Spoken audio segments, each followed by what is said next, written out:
Viewers and subscribers আসসালামু আলাইকুম। আমি আজকে একটি ছোট মাছের রেসিপি করে দেখাবো। আমার আজকের রেসিপি আলু টমেটো দিয়ে মলা মাছের ঝোল। তাহলে চলুন দেখে নেই রেসিপিটি করতে কী কী লাগছে আর তার পুরো প্রস্তুত প্রণালী। এখানে মাছগুলো কেটে ভালো করে ধুয়ে নিয়েছি। আমি এখানে মলা মাছ নিয়েছি। মাছের মাথা আলাদা করে রেখেছি, কারণ মলা মাছের মাথা একটু তিতা থাকে। আপনারা চাইলে মাথা সহ রান্না করতে পারেন। আমি এখানে 500 গ্রাম মলা মাছ নিয়েছি। এখন আমি সরাসরি রান্নায় চলে যাব। চুলায় একটা হাঁড়ি বসিয়ে দিয়েছি। হাঁড়িটা গরম হয়ে গেলে দিয়ে দিব 4 টেবিল চামচ পরিমাণ তেল। তেলটা একটু গরম হয়ে গেলে দিয়ে দিব পেঁয়াজ কুচি। এখানে আমি 2টা পেঁয়াজ কুচি দিয়েছি। পেঁয়াজটা হালকা একটু ভেজে নিতে হবে, খুব বেশি লাল করার দরকার নেই। পেঁয়াজটা প্রায় ভাজা ভাজা হয়ে গেছে। এখন দিয়ে দিব সামান্য একটু পানি, যেহেতু আমি গুঁড়া মশলা দিব, মশলাটা যেন পুড়ে না যায় সেই জন্য পানিটা দেয়া। এখন দিয়ে দিচ্ছি 1 চা চামচ হলুদ গুঁড়া, 1 চা চামচ মরিচ গুঁড়া, ঝালটা যে যেমন পছন্দ করেন দিয়ে নেবেন। 1/2 চা চামচ ধনিয়া গুঁড়া, নেড়ে দিচ্ছি। এখন দিয়ে দিচ্ছি স্বাদ মতো লবণ। লবণটা দিয়ে খুব ভালো করে মশলাটাকে কষিয়ে নিতে হবে। আমি এখানে 4-5 মিনিটের মতো মশলাটা কষিয়ে নিব। মশলা কষানো হয়ে গেছে, তেলটাও উপরে ভেসে উঠেছে।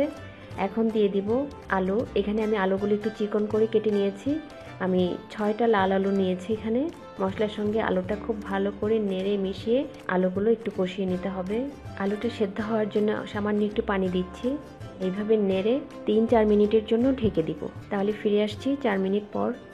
4 মিনিট হয়ে গেছে, আলুটাও প্রায় অর্ধ সিদ্ধ হয়ে গেছে। এখন মাছগুলো দিয়ে দিব। মাছ দিয়ে ভালো করে নেড়ে মাছটাকে কষিয়ে নিতে হবে। হালকা হাতে নাড়তে হবে, মাছগুলো যেন ভেঙে না যায়। মাছটা কষানোর জন্য দিয়ে দিচ্ছি সামান্য একটু পানি।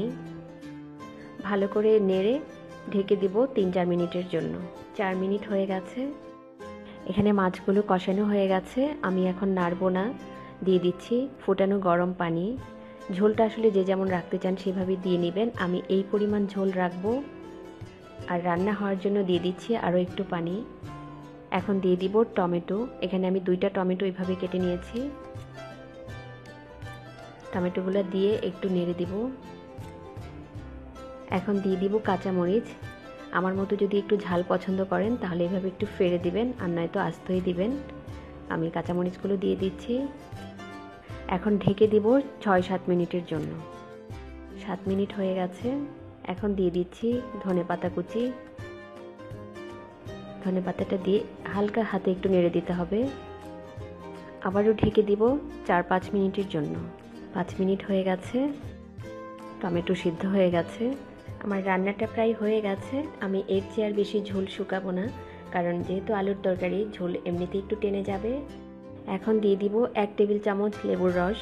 ঝোলটা খেতে টকটক লাগবে, খেতে খুবই ভালো লাগে। লেবুর রস দিয়ে আর রান্না করার কোনো দরকার নেই। আমি চুলার গ্যাসটা এখনই অফ করে দিব। 2-3 মিনিট ঢেকে রাখবো। আমি 3 মিনিট পরে সার্ভ করব। হয়ে গেল টক স্বাদের আলু টমেটো দিয়ে মলা মাছের ঝোল। আমার রেসিপিগুলো ভালো লাগলে লাইক, কমেন্ট ও শেয়ার করবেন। আমার আরও নতুন নতুন রেসিপি পেতে আমার চ্যানেলটি সাবস্ক্রাইব করবেন। সবাই ভালো থাকবেন। আল্লাহ হাফেজ।